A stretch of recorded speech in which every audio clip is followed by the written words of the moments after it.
এত গুম, খুন ও নির্যাতনের পরও বিএনপির কর্মীরা কৌশলের নামে গুপ্ত কিংবা সুপ্ত বেশ ধারণ করেনি বলে মন্তব্য করেছেন বিএনপির চেয়ারম্যান তারেক রহমান। কৌশলের নামে গুপ্ত কিংবা সুপ্ত বেশ ধারণ করেনি বিএনপির কর্মীরা। তিনি আরও বলেন, যে দলের কর্মীরা অন্যায় অত্যাচারের বিরুদ্ধে আপোষহীন ভূমিকা রাখতে পারে সেই দলের বিরুদ্ধে ষড়যন্ত্র কিংবা অপপ্রচার চালিয়ে দমন করা যাবে না। আমি বিশ্বাস করি, দৃঢ়ভাবে বিশ্বাস করি, যে দলের নেতাকর্মীরা অন্যায়ের বিরুদ্ধে এ ধরনের আপোষহীন ভূমিকা রাখতে পারে সেই দলের বিরুদ্ধে ষড়যন্ত্র কিংবা অপপ্রচার চালিয়ে কেউ এই দলকে দমন করে রাখতে পারবে না ইনশাআল্লাহ।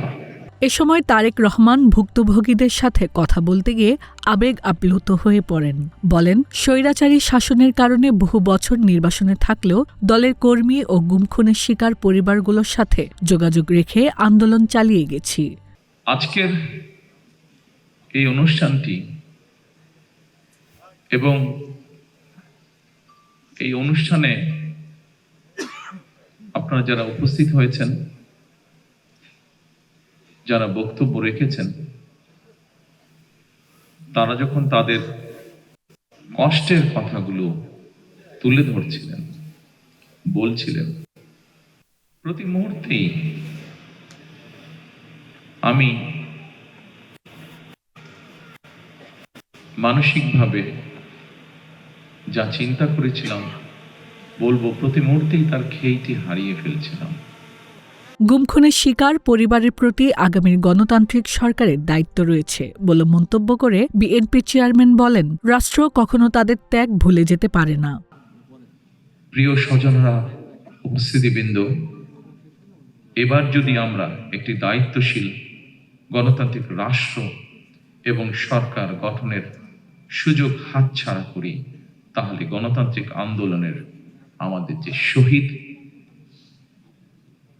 সেই শহীদদের প্রতি জুলুম করা হবে,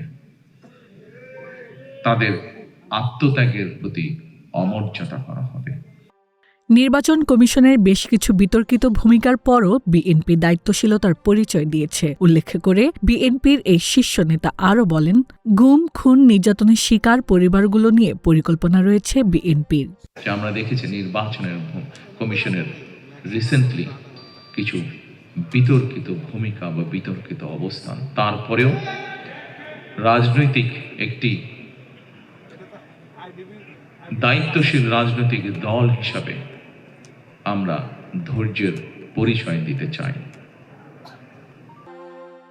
গুম-খুনের সেই বিভীষিকাময় দিন ও রাতের অবসান ঘটেছে উল্লেখ করে তিনি বলেন, দেশের মানুষ গণতন্ত্রের পথে হাঁটতে শুরু করেছে। আসুন আমরা আজকে সেই শপথ গ্রহণ করি, আমরা আজকে সেই প্রত্যাশা করি, আপনাদের আজকে এখানে আসা, এখানে উপস্থিত হওয়া যাতে বৃথা না যায়।